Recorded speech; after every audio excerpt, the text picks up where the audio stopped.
আসসালামু আলাইকুম। সিদ্রাতুল মুনতাহা চ্যানেলে আপনাদের সবাইকে স্বাগতম। আজ আমি আপনাদের মাঝে তৈরি করে দেখাবো কিভাবে খুব সহজেই মুচমুচে বেগুনি তৈরি করা যায়। বেগুনি তৈরি করার জন্য আমি নিয়ে নিয়েছি বেগুন। আমি একটু আগে বেগুনগুলো কেটে একটু হলুদ গুঁড়ো, একটু লবণ এবং একটু মরিচ দিয়ে মেখে নিয়েছিলাম। দেখেন এরকম পাতলা পাতলা করে আমি বেগুনগুলো কেটে নিয়েছি। চলুন এবার দেখা যাক কিভাবে আমি আমার পারফেক্ট বেগুনিগুলো তৈরি করেছি। বেগুনি তৈরি করার জন্য আমি প্রথমে একটা বাটি নিয়ে নিয়েছি। এ পর্যায়ে আমি নিয়ে নিব 1.5 কাপ পরিমাণ বেসন।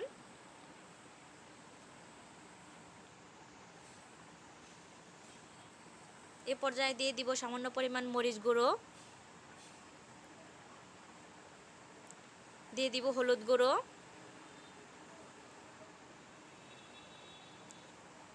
দিয়ে দিব জিরা গুঁড়ো,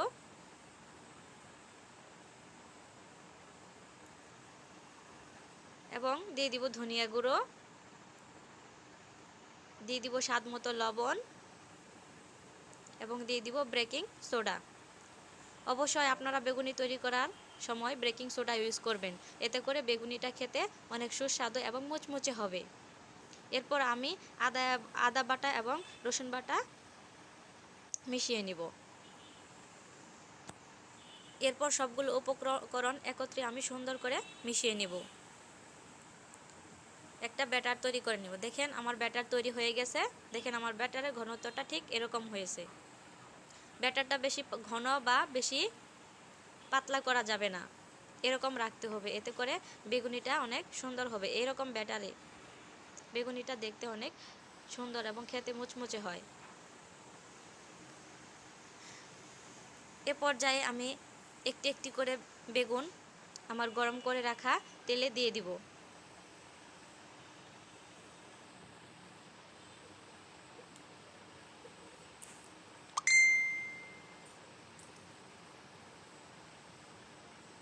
চুলার আঁচটা অবশ্যই মিডিয়ামে রাখতে হবে, নতুবা পুড়ে যেতে পারে বেগুনিগুলো।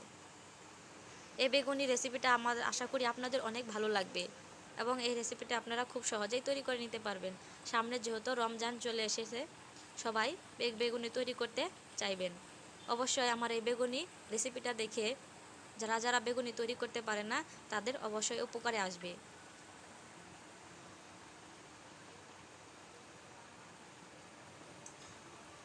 এই বেগুনিটা যেমন দেখতে সুন্দর হয় তেমনি খেতে সুস্বাদু হয়। শিশুরা খেতে এটা অনেক পছন্দ করবে। আমি এক এক করে সবগুলো বেগুনি দিয়ে দিচ্ছি।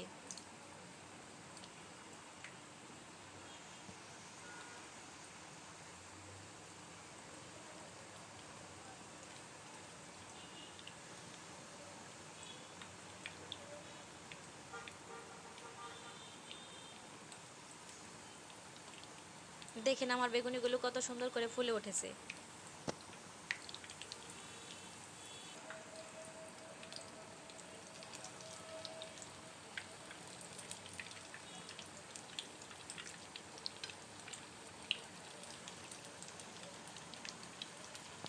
এ পর্যায়ে আমি একটি চামচ দিয়ে প্রত্যেকটা বেগুনি উল্টে পাল্টে 2 পিসটি ভালোভাবে ভেজে নিব। উল্টে পাল্টে ধীরে ধীরে সময় নিয়ে ভেজে নিলে বেগুনিটা দেখতে যেমন সুন্দর লাগে তেমনি খেতেও মুচমুচে হয়।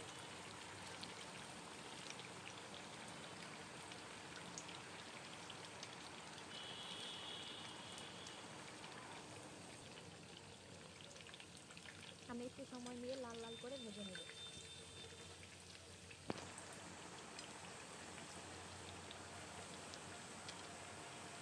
প্রত্যেকটা বেগুনি খুব সুন্দরভাবে ভেজে নিব।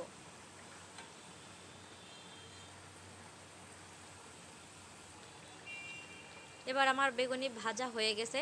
আমি এবার একটি ছাঁকনার সাহায্যে বেগুনিগুলো উঠিয়ে নিব।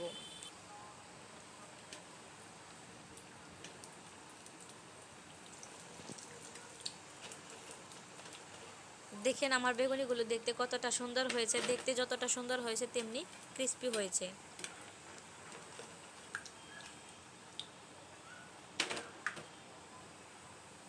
এরপর আমি আরও কয়েকটি বেগুনি দিয়ে আপনাদের দেখিয়ে দিচ্ছি। দেখেন কিভাবে কত সহজেই ফুলে উঠছে। আমি আবারও প্রত্যেকটা বেগুনি দিয়ে দিব। যদি আপনার ব্যাটারটা তৈরি করা সুন্দর হয় তাহলে আপনার বেগুনি অবশ্যই সুন্দর হবে। ব্যাটারটা একটু সময় নিয়ে ভালোভাবে নেড়ে নেড়ে তৈরি করে নেবেন, তাহলে আপনার বেগুনি পারফেক্ট হবে।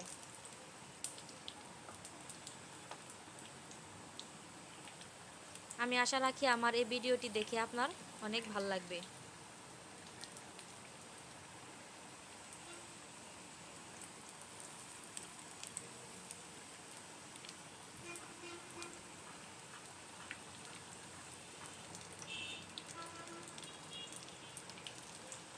এরকমভাবে বাসায় বেগুনি তৈরি করতে পারলে বাজার থেকে আর কিনে আনতে হবে না। মাত্র অল্প উপকরণেই ঘরে বেগুনি তৈরি করা যায়।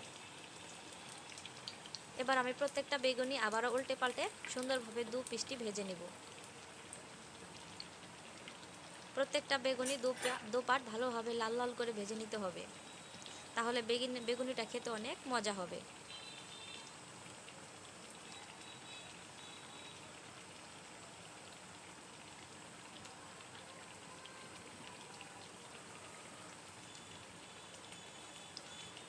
একটু সময় নিয়ে ধীরে ধীরে ভাজতে হবে, অবশ্যই চুলার আঁচটা মিডিয়ামে রাখতে হবে।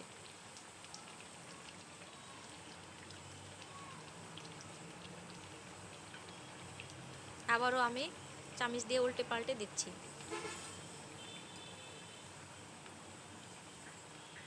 এবার আমার বেগুনিগুলো লাল লাল হয়ে গেছে, দেখেন দেখতে কতটা সুন্দর হয়েছে।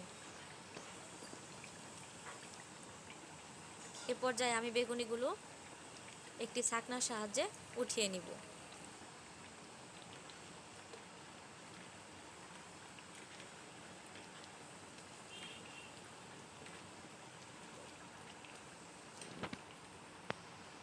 এবার এই সুন্দর মুচমুচে বেগুনিগুলো পরিবেশন করার পালা। আমি আপনাদের পরিবেশন করে দেখিয়ে দিচ্ছি কতটা সুন্দর হয়েছে। আমার ভিডিওটি যদি আপনাদের ভালো লেগে থাকে তাহলে আমার ভিডিওটি অবশ্যই সাবস্ক্রাইব করতে ভুলবেন না যেন। আমার ভিডিওটি সাবস্ক্রাইব করে আমার পাশেই থাকবেন। ধন্যবাদ সবাইকে আমার ভিডিওটি দেখার জন্য। আশা করি আমার ভিডিওটি আপনাদের সবারই ভালো লাগবে। আবারও ধন্যবাদ।